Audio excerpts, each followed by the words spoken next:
હરિઓમ, હું હિરેશિયા મીઠાવાલા ડાણું ગુજરાતી ઉપાસના કેન્દ્રથી છું.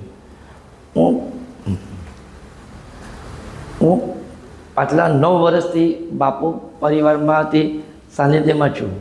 હું મારો અનુભવ ઘણા અનુભવ થઈ ગયા એ 9 વર્ષમાં. એમાંથી હું એક મારો પહેલો અનુભવ જે થયો એ તમને હું શેર કરું છું. હું મારી ડાણુમાં ચાની કેન્ટીન છે. હું ચાની કેન્ટીન ચલાવું છું. સરકારી ઓફિસ છે, પંચાયત સમિતિ છે, વન વિભાગનું ખાતું છે, ત્યાં મારી કેન્ટીન ચાલે છે. એમાં હું પાછલા બાપુના 2015થી હું જોઈન થયો. મારા એક મિત્ર હતા, એ બાપુ વિશે મને ઘણી માહિતી આપતા. ઉપાસનામાં બી મને કે આવવાનું, મારા બાપુનું ઉપાસનામાં આવો. પણ હું માનતો નહીં હતો. હું મારે બીજા ભગવાન સાઈ બાબા છે, હું મારા ભગવાન એમના માટે હું એમની પૂજા કરતો હતો. પણ મને એમ કોઈ દિવસ એ નહીં, પણ એના માનના ખાતર હું એમની પાસે ઉપાસનામાં બી જતો હતો. ક્યારેક કંઈક ઉત્સવ હોય ત્યારે હું ત્યાં જતો હતો. પણ મને એવું લાગ્યું નહીં કે બાપુ એટલે કેવી રીતે બાપુ પેન્ટ શર્ટ પહેરે એટલે બાપુ કોણ હશે, એવું કોણ હશે કે ભગવાન હશે, એટલે હું મન પર નહીં લેતો. છતાંય હું પછી મારી 2013માં હું 20 વર્ષથી કેન્ટીન ચલાવું છું. એ દરમિયાન 2013માં મારા એક પંચાયત સમિતિના સાહેબ હતા, એમાં મારું 20,000નું બિલ અટકી ગયું હતું ને એની બદલી થઈ ગઈ. હવે એ બદલી થઈ ગઈ તો મેં બીજા અધિકારીને પૂછ્યું, ભાઈ મારું 20,000નું બિલ છે તો એ કોણ પેડ કરશે? તો એ લોકોએ કોઈ દાદી વધારે મન પર લીધું નહીં. તો મને છોડી દેવા પડે. હું કરું? હું ટેન્શનમાં આવી ગયો. પછી એ 2015માં મને મારા મિત્ર અનુભવ સહ કીર્તનમાં લઈ ગયા હતા. ત્યાં મેં બાપુનો અનુભવ કીર્તન સાંભળ્યું. ત્યાં મને કીધું કે બાંદ્રામાં સાઈ ચરિત્ર ગ્રંથ જ્યાં બાંદ્રામાં લખાયો હતો એ જગ્યામાં બાપુનું ત્યાં પ્રાગટ્ય થયું હતું. તો પછી મને વિચાર આવ્યો, મારે મિસિસને મેં કીધું અહીંયા જો શિરડીનું બાપુનું અહીંયા એ થયું છે તો આપણે અહીંયા જઈએ ને બાંદ્રામાં દર્શન કરવા. તો અમે પૂછતા બીજા સંડે ત્યાં ગયા, સાઈ નિવાસમાં ગયા. ત્યાં મેં કીધું અમે પહેલી વાર આવ્યા છે. ત્યાંના અમને બરાબર બાપુ વિશે બધી માહિતી આપી. અમને આનંદ થઈ ગયો જોઈને.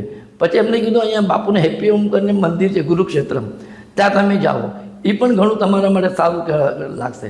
તમે ત્યાંથી ગયા કેવી રીતે જવાનું? તો કે નીચે રિક્ષા મળશે તમને, એમને હેપી હોમ કહેવાનું. અમે નીચે ઉતર્યા, રિક્ષાવાળાએ મળ્યો, બાપુ અમને હેપી હોમમાં જવું છે. રિક્ષાવાળો તરત અમને કહે ચાલો બતાવું તમને, લઈ જાઉં.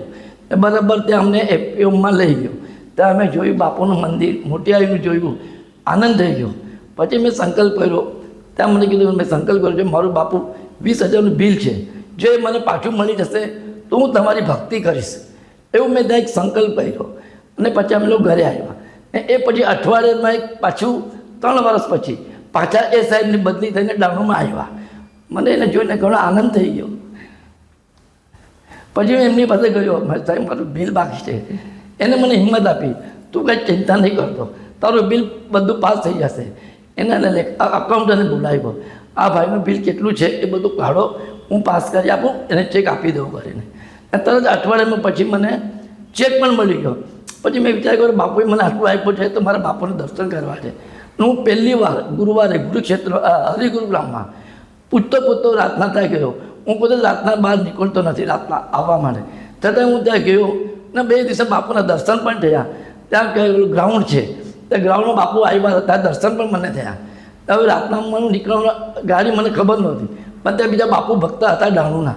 તે લોકો સાથે હું આવ્યો હતો કે ચાલ અમારી સાથે દેહરાદૂન ગાડી છે ત્યાં બાંધા છે ને અહીંયા 2:30 વાગે ઉતારશે ડાણુમાં. હવે મારા મિત્ર હતા, એ મને બોલવા લાગ્યા તું રાતના 2:30 વાગે ક્યાં જઈશ? એટલે અંદર રાતના અહીંયા અમારા ડાણુમાં એક ખાડી આવે છે, ત્યાં કહે કે બધું કે ભૂત બહુ નીકળે છે.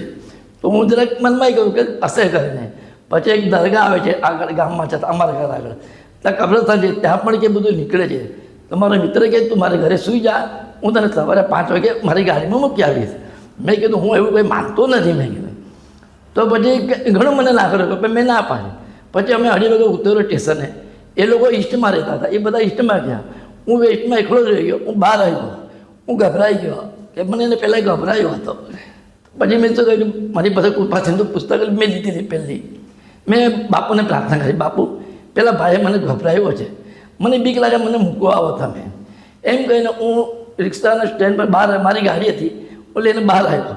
ત્યાં એક માણસ મને મળ્યો. તો મને કે મને પારનાકા છોડશો તમે? એટલે હું ખુશ થઈ ગયો કે એ વચમાં ખાડી આવે છે. એટલે મને ઘણો આનંદ થઈ ગયો. મેં કહ્યું બેસો કરીને ને લઈ ગયો. મારા સાથે એને કંઈ વાતચીત નહીં કરી. બરાબર ખાડી આવી ત્યાં મને પૂછે છે અહીંયા રાતના આવે તો તમને બીક લાગે છે? તો હું વિચારવું પડી કે મેં નહીં એવું કંઈ બીકવાનું કંઈ નહીં હોય. એટલે મેં કંઈ બીજી મને કંઈ વાત નહીં કરી એને. પછી ત્યાં પાનના કાઢે મેં ગાડી ઊભી રાખી. તો મને કે અહીંયાની મને આગળ ઉતારો પોસ્ટ ઓફિસ આગળ. એટલે હું હજુ ખુશ થઈ ગયો, કેમ કે એ વચમાં દરગાહ આવે છે. એટલે મને આનંદ થઈ ગયો, અરે વાહ ચલો મારા સાથે ત્યાં સુધી મને કોઈ આવ્યું મૂકવા માટે. એટલે મેં દરગાહ પોસ્ટ ઓફિસ ઉતારી, એને હું ઊભી રાખી. તો મને કે થેન્ક યુ. તો મને એના આશીર્વાદ આપ્યા. એમ કીધું હરિઓમ. મેં હરિઓમ કીધું ને, તો મને એમ કીધું હરિઓમ કરીને. એટલો મને આનંદ થઈ ગયો ને હું મારા ઘરે ગયો. મને મિસિસને વાત કરી. મિસિસને કીધું આમ થઈ ગયું, મારે થઈ ગયું તને બાપુ સ્વયં મૂકવા આવ્યા હતા. મેં કીધું બાપુ નહીં, એ બાપુ એ બાપુને યાદ કર્યા, એ બાપુ જ તમને મૂકવા આવ્યા હતા. એ મારો પહેલો અનુભવ ને પહેલી વાર મને દર્શન થઈ ગયા. હરિઓમ શ્રી રામ અંબજ્ઞ.